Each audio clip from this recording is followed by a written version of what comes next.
I can explain. The Legend of Zelda: A Link to the 90s. Released for Japan in 1991 and America in 1992, you play as Link, a small hero of Hyrule destined to clash with the evil Ganon and rescue Princess Zelda. 6 other ladies, but it's fine. This was a huge leap for the series, originally starting on the NES as an open world segmented into square screens and rooms without much direction. You were handed a sword and that's about it. Adventure. It dared to change things up in Zelda 2 by having side-scrolling action for the stages and some RPG elements with a bit more of a narrative. However, the SNES is where this game truly grew into the adventure I came to know and love.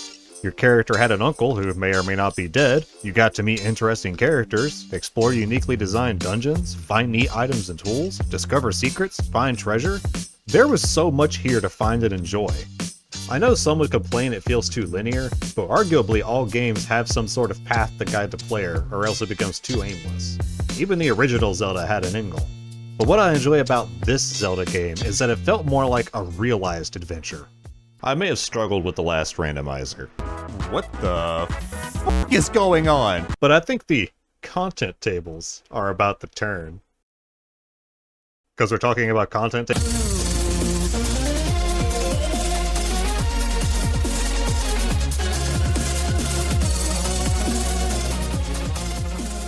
Much like last time, we're going to try and keep things in order. There are 3 main things that make this randomizer fundamentally work as a randomized game: item placement, end goal, and logic. There are other little things you can mess with, like enemy health and damage value swapping, character sprites, Uncle's final gift, and difficulty settings that reduce the amount of hearts or other limitations, but they don't change the base game all that much. Except for the random bosses, but that ties into logic, so we'll save that portion for later. Now, with that being said, boxes. How do they work? I mean, it sounds like a simple answer that you would just put something inside and call it a day. However, this would mean having to make each box a unique asset, taking up more data, and potentially running into more problems since that means more lines of code are needed. To avoid this, we rely on a table to make things work, which fill the boxes without actually being in the boxes because it's really in the table. Hear me out. You see this? This is a treasure chest. It could also be an item ball, an NPC, or an item drop from an enemy. Even though they may change in shape and size, they all share the same function, using an address from a content table to deliver something to the player. For example, this box is an asset, a single piece of data that can be recalled and reused throughout the game that serves the purpose of delivering items to the player. Using the same asset like this can also help to save time and money during development, or repurposing other objects like so. Let's say I want to have a total of 5 items. So I'd place these items in a single container that is our content table of stuff. Now all I have to do to give the player one of these items is have the object of choice trace back to the table. This makes it far easier since you're able to keep things organized in the back end of the game. Now as far as what all gets mixed around is a different ordeal in itself. With the earlier version of this randomizer, you only had the option to randomize items, that being tools, heart containers, rubies, general items, and if you needed certain glitches to complete the game. It was a fairly standard way of moving things around, but with the newer randomizer you can do so much more, creating far more complexity and variations to how the game is played. This, however, isn't that difficult given how the program manages key items, power-ups, etc.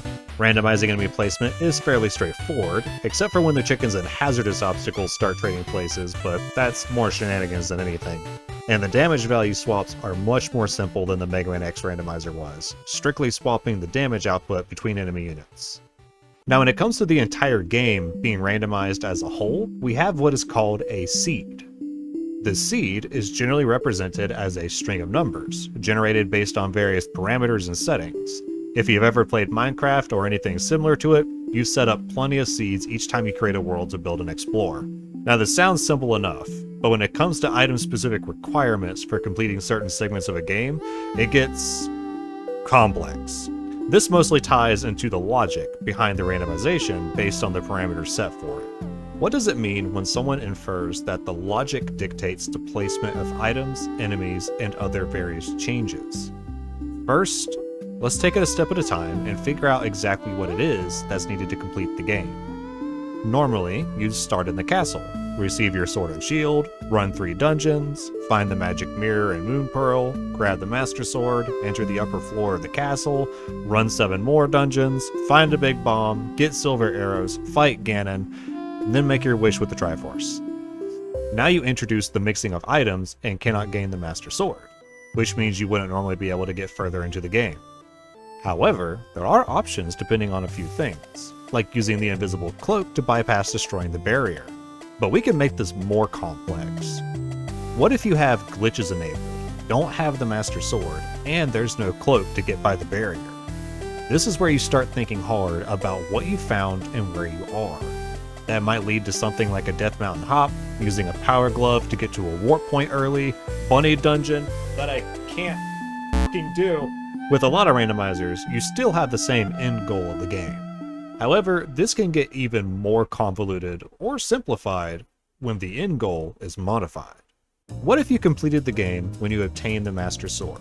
You remove a large portion of the requirements when doing so, and create potentially interesting seeds with the pendants being randomized into 10 different locations. Fundamentally, you still only have to clear 3 dungeons, but which 3 of those are can make a large difference for how the logic is created.